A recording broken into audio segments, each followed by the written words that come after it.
સર્વ સાક્ષી સ્વરૂપ મહાદેવનું જે ધ્યાન કરે છે, ભગવાન શિવનું જે પૂજન કરે છે તે તો ધન્ય છે જ. પણ એવું કહ્યું, કોણ શિવનું ધ્યાન નથી કરતા, કોણ મહાદેવનું અર્ચન નથી કરતા, કોણ મહાદેવનું પૂજન નથી કરતા? તો કહ્યું મૂર્ખ કુર્વંતી. જે મૂર્ખ માણસો છે ભગવાન શિવનું ધ્યાન નથી કરતા, મૂર્ખ માણસો ભગવાન શિવનું અર્ચન નથી કરતા, મૂર્ખ માણસો શિવજીનું સ્મરણ નથી કરતા. અને જે કોઈ શિવનું સ્મરણ નથી કરતા તેની કોઈ દી ગતિ નથી થતી, એમની કોઈ દી સદગતિ નથી થતી. આવું ભગવાન વ્યાસે કહ્યું છે કે જે કોઈ, તેથી હું ગર્જના કરીને કહું છું, કોઈ પણ પરંપરામાં આપો, કોઈ પણ વિચારધારામાં આપ સંકળાયેલા હો, કોઈ પણ સંપ્રદાયમાં આપ હો, પણ મૂળમાં ભગવાન શિવ છે એ વસ્તુને યાદ રાખવી જોઈએ. આ શ્લોક ભગવાન વ્યાસજીએ ગાયો છે. ન પશ્યન્તિ મહાદેવં સર્વ સાક્ષિણમીશ્વરમ એતદ એવ ન કુર્વન્તિ મૂર્ખ શંકર. જે મૂર્ખ લોકો શિવનું પૂજન નથી કરતા તેની કોઈ ગતિ નથી થતી, તેની સદગતિ નથી થતી. આવું ભગવાન વ્યાસજીએ શિવ મહાપડા ગ્રંથના પ્રારંભમાં કહ્યું છે. બહુ સુંદર વાત છે.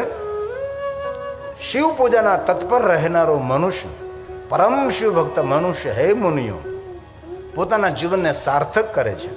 અને ભગવાન શિવ સુધી પહોંચવા માટે 3 પરંપરાઓ છે.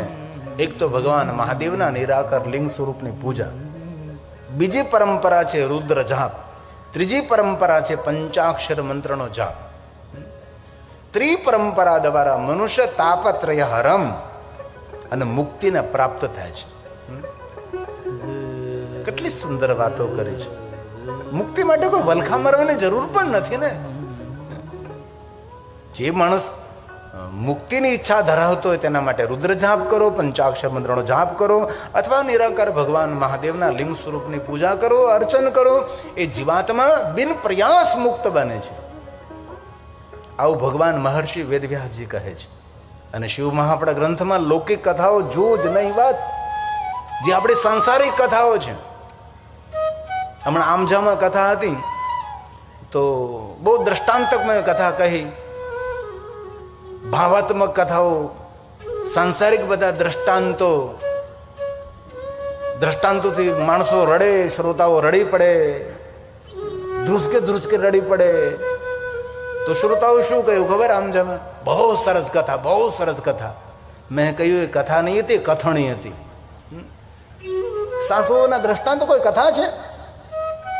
બાપ દીકરાના દ્રષ્ટાંતો કોઈ કથા છે? ભાઈ ભાઈના દ્રષ્ટાંતો કોઈ કથા છે? જે લૌકિક વાતો કરી એ કથા છે? હેદુને કથા ન કહેવાય, તેને કથણી કહેવાય. અને લોકોને કથણી વાલી લાગે છે. કથામાં પ્રેમ રાખનારા તો શ્રોતાઓ કોઈ હોય છે, જેને પ્રભુની કથાનું શ્રવણ કરવું હોય છે. લોકોને એવું ગમે છે, લૌકિક વાતો ગમે છે, લોક સાહિત્ય જરૂર છે. મારે તો તમને શિવ મહાપડા ગ્રંથની ગહન વાતો સમજાવવાની છે, સંભળાવવાની છે. એવું મનમાં ધારી નથી આવ્યું કે ગામડાના માણસો છે ન સમજી શકે. ગામડાનો માણસ જે સમજી શકે ને એવું શહેરમાં રહેનારો માણસ પણ સમજી ન શકે. ગામડાના માણસો પાસે કોઠા હોવું જોઈએ છે. ભલે યુનિવર્સિટીમાં ભણ્યો ન હોય, પણ એની કોઠા હોવું જ, એની દીર્ઘ દ્રષ્ટિ, તેની દિવ્ય દ્રષ્ટિ એ અલૌકિક હોય છે. પણ બહુ હૃદયથી પ્રાર્થના, ધ્યાન આપજો. મુક્તિદમ તત્રયં પ્રભુર મુનય શિવ. હે મહાત્માઓ, પહેલો માર્ગ લિંગાર્ચનમ રુદ્રજમ પંચાક્ષરં જપસ્તથા. પંચાક્ષર મંત્રનો જાપ કરો. હાલતા ચાલતા, બેસતા, ઉડતા, ખાતા, પીતા, ઊંઘતા, જાગતા, પવિત્ર અવસ્થામાં, અપવિત્ર અવસ્થામાં, ઘરમાં, વનમાં, સ્મશાનમાં, કોઈ પણ સ્થિતિમાં જપે પંચાક્ષરમ સર્વ સિદ્ધિ લભે નર. દુનિયાની દરેક સિદ્ધિને પ્રાપ્ત કરવી હોય એમને પંચાક્ષર મંત્રનો જાપ કરવો. પણ સિદ્ધિ એટલે શું?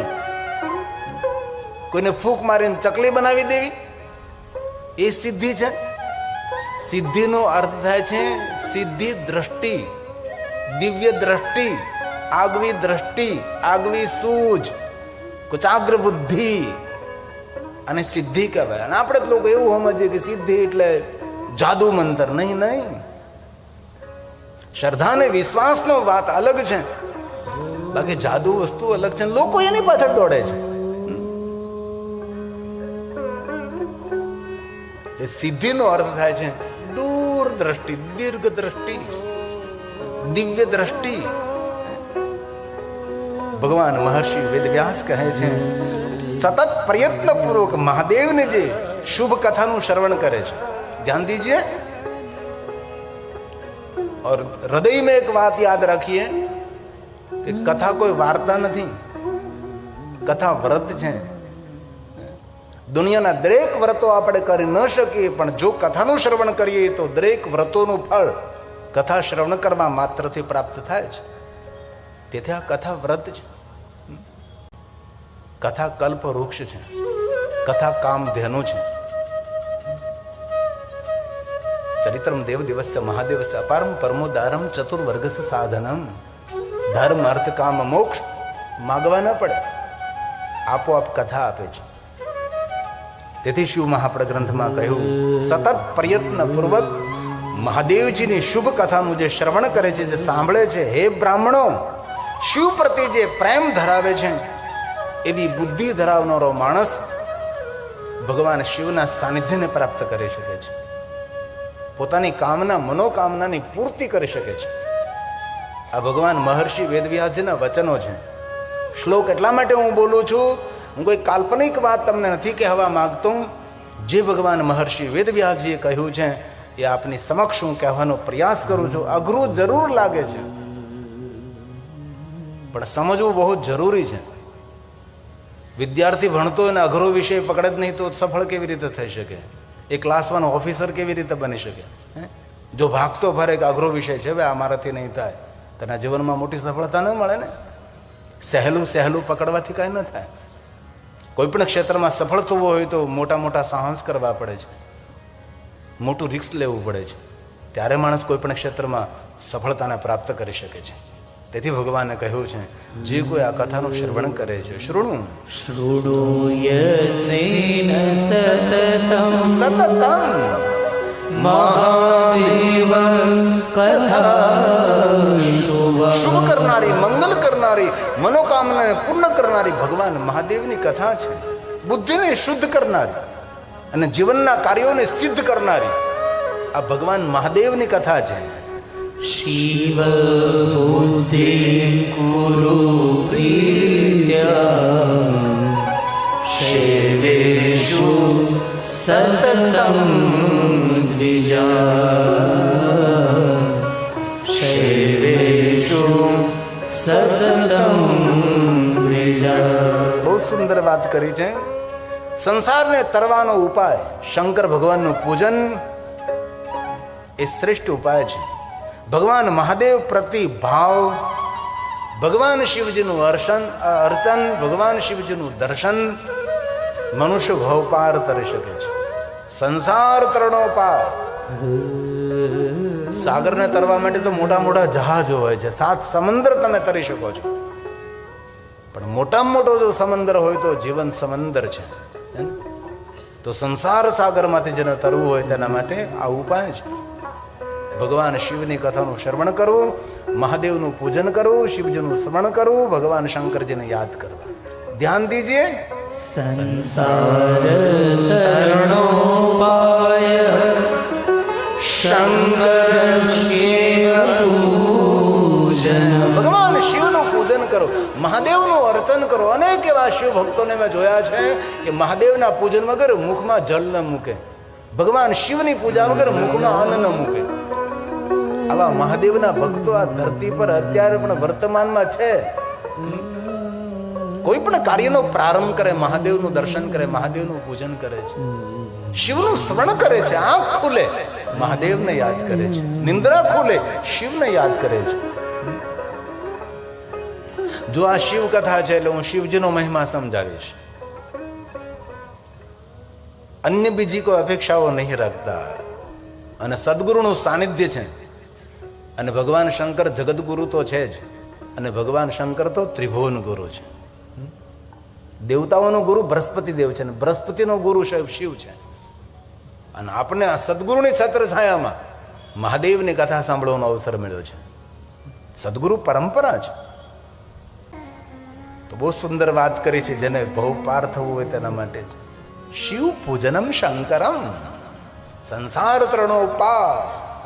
સંસાર તરણો પાર. એક એક શ્લોક મહાદેવનું આરાધન છે. એક એક શ્લોક આપણને પુણ્ય આપે છે. એક એક શ્લોક પાપમાંથી મુક્ત કરે એમ નહીં, એ ખોટી વાત છે. ઘણા માણસો એમ કે કથા સાંભળવાથી પાપમાંથી મુક્તિ મળે. હું આપણે પાપિયા છીએ? આપણે જાતને શા માટે આપણે પાપી કહીએ ભાઈ?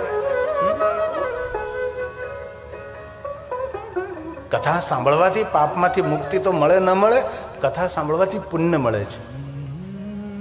અને જે માણસમાં પાપ હોય ને એને કથા સાંભળવાનો વિચાર પણ ન આવે. કથા શ્રવણ કરવાનો દિવ્ય વિચાર એ પણ એક પુણ્યનું ફળ છે. જેની પાસે પુણ્ય ન હોય તેને સારા વિચારો પણ ન આવે, સારો માર્ગ પણ ન દેખાય, કથા શ્રવણ કરવાનો અવસર પણ તેમને મળે ન મળે.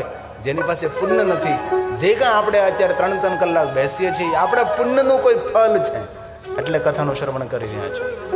તો ભગવાન વ્યાસ બોલે છે, સંસાર તરણો પાર શંકર સેવ પૂજન. શિવની પૂજા કરો. તતસ્ત્વં સર્વભાવેન શિવં પૂજય શંકરં. શિવં પૂજય શંકરં. કેટલી સુંદર વાત કરી છે. હવે ભગવાન વ્યાસજી ખુલાસો કરે છે. હું બંને માટે કરું છું, કહું છું, નર માટે પણ કહું છું, નારીઓ માટે પણ કહું છું. આ સ્પષ્ટતા કરી છે કે કોઈ એવું નારી એવું ન સમજે કે જે કાંઈ કહેવાય છે એ પુરુષો માટે કહેવાય છે. તેથી ભગવાન વ્યાસે કહ્યું કે જે કાંઈ હું કહી રહ્યો છું એ દરેકે અનુસરણ કરવાનું છે. નરો ભવતું વા નારી. નર હોય કે નારી હોય, સૌને માટે હું કહું છું, કોઈ એક જાતિ માટે નથી કહેતો. આ ભગવાન વ્યાસજીએ સ્પષ્ટતા કરી છે. પુરુષ હોય કે નારી હોય, દરેકે ભગવાન મહાદેવજીનું, સદાશિવજીનું પૂજન કરવું જોઈએ. જે કોઈ શિવજીનું પૂજન કરે છે એમને ધર્મ, અર્થ, કામ અને મોક્ષની પ્રાપ્તિ થશે, પરમ મુક્તિ તેને ઉપલબ્ધિ થશે. તેથી ભગવાન મહર્ષિ વ્યાસજીએ સ્પષ્ટતા કરી છે. સુનિએ જરા. નરો ભવતુ વા નારી મામભ્યર્ચે સદા શિવં ધર્માર્થં ચ કામં ચ પ્રાપ્યં મુક્તિં ચ વિંદતિ. પ્રાપ્યં મુક્તિં ચ વિંદતિ. તો આ કથા પ્રયાગ તીર્થની અંદર સૂત પુરાણે ગાય છે. અને પ્રયાગ તીર્થ કોઈ સામાન્ય તીર્થ નથી, દરેક તીર્થોનો રાજા છે અને ચક્રવર્તી રાજા છે. માધવ વેણી, વેણી માધવ જેના સખા છે, જેના મિત્ર છે. પ્રયાગ તીર્થની અદ્ભુત મહિમા છે. ક્યારેક અવસર મળે તો જરૂર પ્રયાગ તીર્થની યાત્રા કરવી જોઈએ.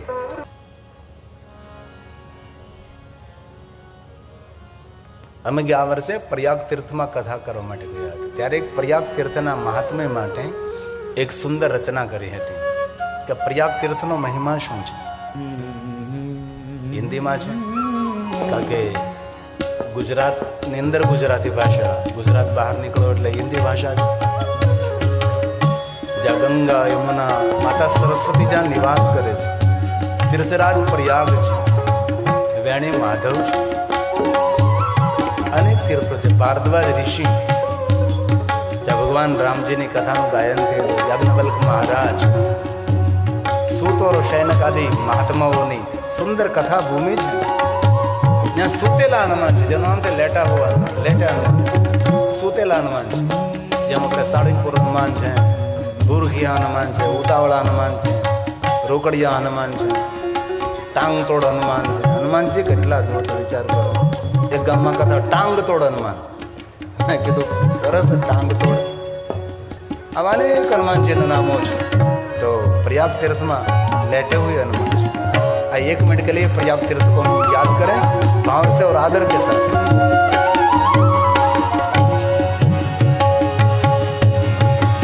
गंगा यमुना सरस्वती संगम, गंगा यमुना सरस्वती संगम, पावन तीर्थ प्रयाग, पावन तीर्थ प्रयाग. गंगा यमुना सरस्वती संगम, गंगा यमुना सरस्वती संगम, पावन तीर्थ प्रयाग, पावन तीर्थ प्रयाग. तीर्थराज की महिमा न्यारी, तीर्थराज की महिमा न्यारी, ब्रह्मलोक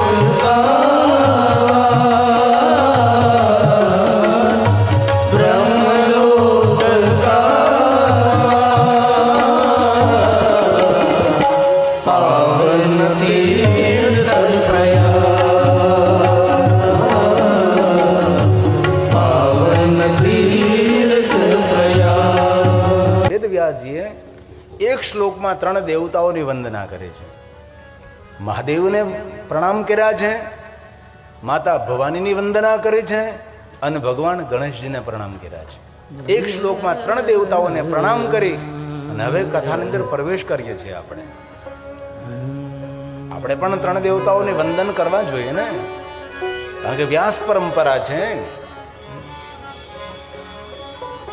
આ મહાદેવની વંદના છે, शंकर भगवान की वंदना है.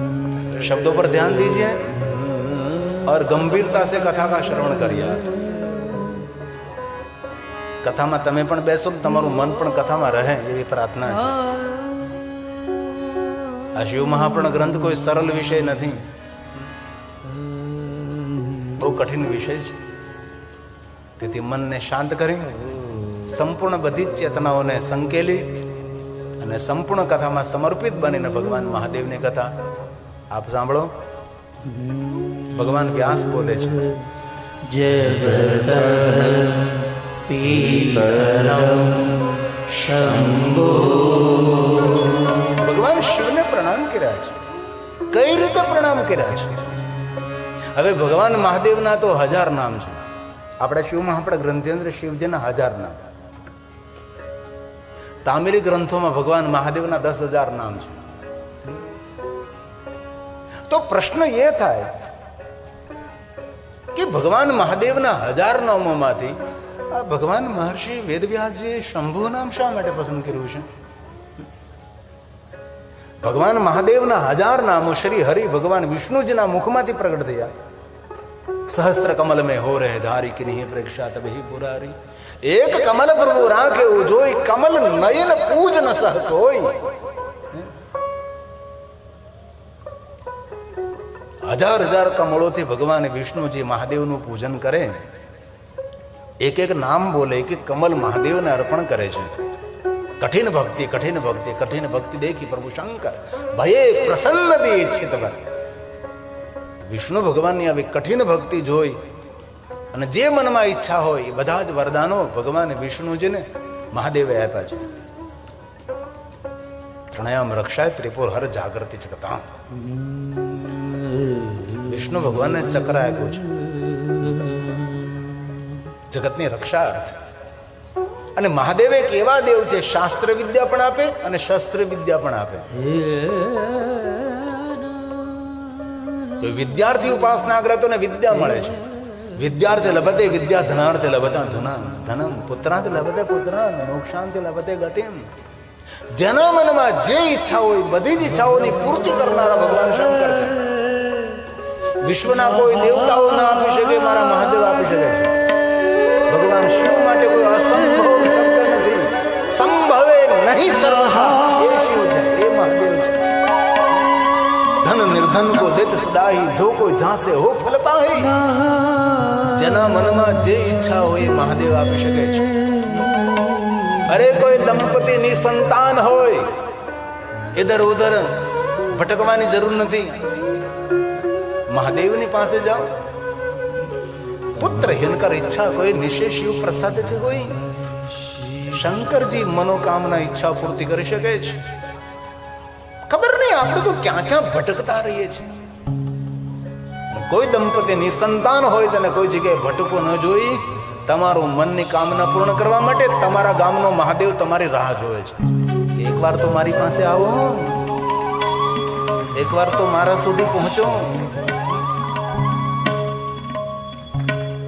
એ શિવ છે. અને જીવનનું કોઈ મોટામાં મોટું પાપ કર્મ હોય તો કોઈ માણસ, કોઈ વ્યક્તિને શિવ ભક્તિથી વંચિત કરો.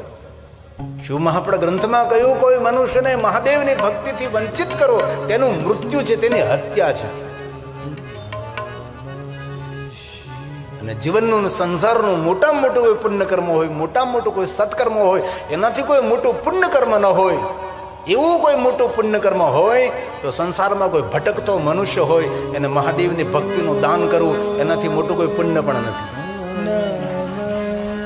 તેનાથી મોટું કોઈ સત્કર્મ પણ નથી. એ મહાદેવ છે, એ ભગવાન શિવ છે. તો પ્રશ્ન એ થાય કે શંભુ નામ શા માટે ભાઈ? કારણ કે સ્વયંભૂ છે, વિભૂ છે, પ્રભુ છે, જગતના રચયિતા છે. જે સ્વયંભૂ છે, જેમના રચયિતા કોઈ નથી, જે સ્વયંભૂ છે, વિભૂ છે, પ્રભુ છે, એટલે શંભુ છે. કેટલી સુંદર શબ્દ પંક્તિ કહે. જગત પિતરમ શંભો, આખા જગતના પિતા છે ભગવાન શિવ. પિતરમ આપણા પૂર્વજ છે, આપણા પિતૃઓ છે. તેથી શિવ મહાપ્રદ ગ્રંથમાં કહ્યું કે મહાદેવનું અર્ચન કરે, મહાદેવનું પૂજન કરે, મહાદેવને જલાભિષેક કરે છે. જે શિવનું સ્મરણ કરે છે તેના પિતૃઓ તૃપ્ત રહે છે. પિતૃને તૃપ્ત કરવા માટે શ્રેષ્ઠ કોઈ ઉપાય હોય તો શિવાર્ચન છે, મહાદેવની સાધના, મહાદેવની ઉપાસના છે. જ્યારે મહાદેવને આપણે જલ ચડાવીએ છીએ ત્યારે સર્વ પિતૃ તૃપ્ત બને છે. આપણે સૌ શિવના સંતાન છે.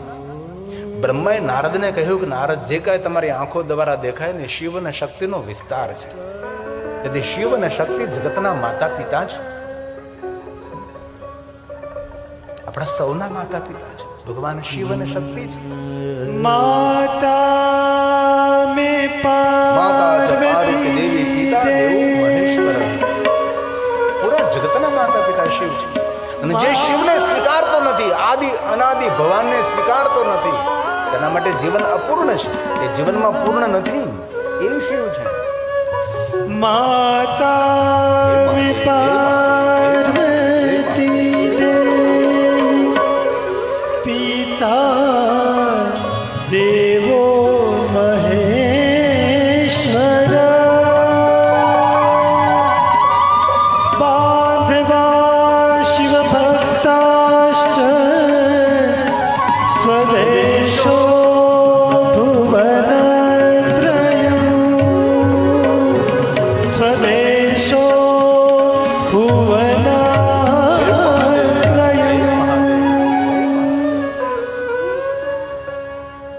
તેથી ભગવાન મહર્ષિ વેદવ્યાસજી કહે છે, આપ જગતના પિતા છો. જીવનની તૃપ્તિ માટે, પિતૃઓની સંતુષ્ટિ માટે દરેક મનુષ્યોએ ભગવાન મહાદેવનું અર્ચન પૂજન કરવું જ જોઈએ. શિવના અર્ચન વગર, શિવના પૂજન વગર, શિવના સ્મરણ વગર જગતમાં કોઈને તૃપ્તિ નથી મળતી. જીવને તૃપ્ત કરનારો શિવ છે. તેથી ભગવાન મહર્ષિ વેદવ્યાસજી કહે છે, હું પ્રણામ કરું છું. ભગવાન શિવની વંદના છે અને જે મહાદેવને વંદન કરે તે સંસારની વેદનાઓમાંથી મુક્ત રહે છે. એ શિવ મહાપડ ગ્રંથ છે. જગત પીતરમ શંભો જગતો માતરમ શિવા તત્પુત્ર ગણાધીશમ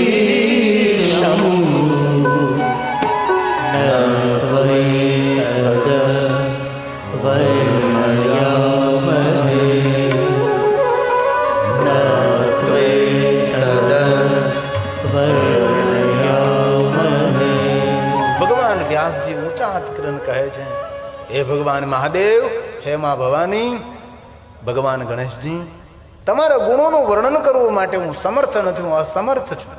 ન તવે તદ વર્ણ્યા મહે, હું ગુણોનો વિસ્તાર કેવી રીતે કરી શકું? આપના ગુણ હું કઈ રીતે ગાઈ શકું? અસિત ગિરી સમમ સ્યાત કજ્જલમ સિંધુ પાત્રે. પુષ્પદંત મહારાજ, માતા શારદા નિરંતર દિવસ ને રાત્રિ આ પુષ્પદંત મહારાજજીના સુંદર શબ્દો છે. અસિત ગિરિ સમમ કજ્જલમ સિંધુ પાત્રે. સમુદ્રનું જલ એકત્ર કરી એની શાહી બનાવવામાં, કલ્પવૃક્ષની ડાળે કલમ બનાવવામાં મા શારદા દિવસ અને રાત્રિ લખે તો પણ તદપી તવ ગુણા નામ. અસિત ગિરિ સમમ કજ્જલમ સિંધુ પાત્રે સુરતરુવર શાખા લેખની પત્ર મૂર્વી. પૂરી પૃથ્વી જેવડો કાગળ લેવામાં આવે તો પણ લિખતી અધિગૃહીત્વા શારદા સર્વકાલમ તદપિતવ ગુણાના મીશ પારં નયતિ. તદપિતવ ગુણાના મીશ પારં નયતિ. ભગવાન વ્યાસજી કહે છે, હું સમર્થ નથી, હું અસમર્થ છું.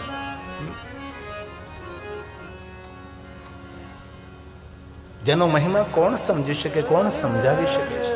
દિશાથી પર છે, દેશથી પર છે, કાળથી પર છે, બુદ્ધિથી પર છે, શબ્દોથી પર છે, પુરાણથી પર છે. જે વસ્તુ પુરાણ સાથે જોડાયેલી હોય તો તેને સમજી શકાય, જે વસ્તુ શબ્દો સાથે જોડાયેલી હોય તો તેને પણ સમજી શકાય છે, જે વસ્તુ બુદ્ધિ સાથે જોડાયેલી હોય તો પણ સમજી શકાય છે, જે વાત વિચારો સાથે જોડાયેલી હોય તો પણ સમજી શકાય છે. પણ જે વસ્તુ સર્વથી પાર હોય એને કઈ રીતે સમજી શકાય?